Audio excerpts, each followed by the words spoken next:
Danny Flexen here for SecondsOut, my old friend Philip Bowes, proudly boasting the Commonwealth super lightweight title, of course. How you doing? I'm good, man. I can't complain. Come to show my face, network, and support a great event like this. It is a great event. Box Set, the Boxing Film Festival, taking place in November. A lot of well-known boxers and boxing industry people here to support it.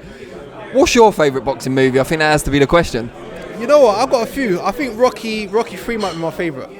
Rocky 3. I mean, I just like the way that he transitioned his style from being a brawler to a boxer with Apollo Creed. So yeah, Rocky 3 is my favourite movie, definitely. I grew up as a big wrestling fan, so the fact that Hulk Hogan's in Rocky 3 was the big draw for me. But Rocky 4 is one a lot of people pick out, obviously with the Cold War, Ivan Drago and all that. But yeah, Rocky 3, Thunder Lips, the ultimate male, always be the best one.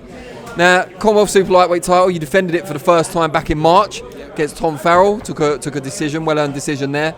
What's the plans? What's the future? British title, perhaps? Well, you know, I'm mandatory for the British title now, innit? I'm mandatory for the British title, so we'll see what happens with that.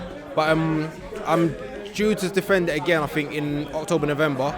I think the name floating around at the moment is Lee Appleyard. I'm not really sure about that at the moment. But obviously, I'm mandatory for the British, so we'll see what happens from there, really. And what do you make of the current British champion, Robbie Davis Jr.? You know, Rob is my good mate. We have banter all the time on Instagram. He's a nice guy. We talk regular. But I mean, you know, it's not personal. It'll be business if it happens. But you know, we speak. So whatever happens, happens. And your ambitions presumably go a bit further than just domestic level. Got a big fight taking place this weekend to unify two of the world titles in your division between Maurice Hooker and Jose Ramirez. What do you make of those guys, and what do you see unfolding in that one? I see Maurice Hooker definitely dominating, even maybe a stoppage win. I think he's really a good fighter. He can bang and he can box. People underestimate his boxing, and I think he's a really good boxer. You didn't even look at the fence, never mind get on it. And what about the other two main world title holders? Because they're going to meet in the World Boxing Super Series final, probably in October. Josh Taylor, Regis Prograis. I mean, two unbelievable fighters, both unbeaten. I find that one really hard to pick a winner. But as you've just shown, you're not afraid to call it how you see it. No, not at all. I mean, with that fight though, I am sitting on the fence with that one because Josh is a really good boxer, technically, and so is Progress, you know what I mean? So, to be honest with you, that's really a 50-50 fight. It's genuinely a 50-50 fight. It's not just how people say it's a 50-50 fight. It's genuinely a 50-50 fight, and I wouldn't really want to bet on that fight at all. Who are the big fights out there for you, aside from the world champions? Who are the big ones out there for you, the one where you can make your money and make your profile bigger as well? You know what? There's many.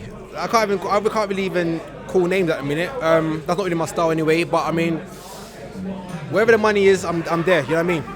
See, now I'm going to do a bit of fantasy matchmaking, but I've got a feeling you're going to say no because you guys are friends. But Ashley Fearfane's here tonight. We spoke to him earlier. He's been looking for a big fight in the UK for some time. Josh Kelly's been mooted, maybe not. He insists he can still make super lightweight. He's obviously eligible for a Commonwealth title shot. Is that something you'd explore? You know, Ashley's someone I call my big brother, so that wouldn't really happen. And he's lying. He can't make super lightweight no more. You know what I mean? He's welterweight, I think. But if he says he can make it. But we definitely won't be fighting. Do you find that a bit of a problem in that you're a very likeable guy? It's obviously a good thing in every other aspect of your life, but it rules out certain fights for you because you're good friends with like O'Hara Davis, for example, as well. Yeah, O'Hara's my good friend. You know, it's something that I share with daily. Yeah, it's another thing that wouldn't happen. But you know, you never say never in this game. Too likeable guy. That's it. You're too popular. I mean, people like me, but at the end of the day, you know, I'm a man of morals as well, and I think if you're friends with someone, you shouldn't sell yourself out for money. You know, so that's how I see it. So then maybe looking at European level, for example, is that something you've had a look at? European is something that I would like. Look, everything's a possibility in this game, you know. It's all about the right fights at the right time. And I try and stay away from people that call people out and, you know, try and beg for fights. All I want to do is make the right fights for me and my career, and that makes sense for me. And something we're asking a few people here tonight because of the theme of the event. If they made a film of your life, a biopic of Philip Bowes, the big story, or whatever you want to call it, that's a terrible name, I'll have to have another think. What type of movie would it be? What genre would it be? You know, yeah, you know what? That's really a hard question. It would be, I think it would be a story of morals and, you know, values and, you know, basically a story of coming through austerity. You know, I've had a hard career. It hasn't been a case of I've had funding behind me or even a top promoter. I've done it all for myself, really, with Mickey Elliott kind of matching me. But it's still me having to sell tickets. It's still me raising the bar in the sense of getting bums and seats in myself. So it would just be definitely one of perseverance. Like a scathing commentary on Theresa May's Britain. Yeah, something like that. I'm looking at now. Yeah, we'll talk about it off camera. Maybe I'll produce it. All right, brilliant. Philip Bowes, we thank you for your time. We look forward to a fight date soon, and so you do.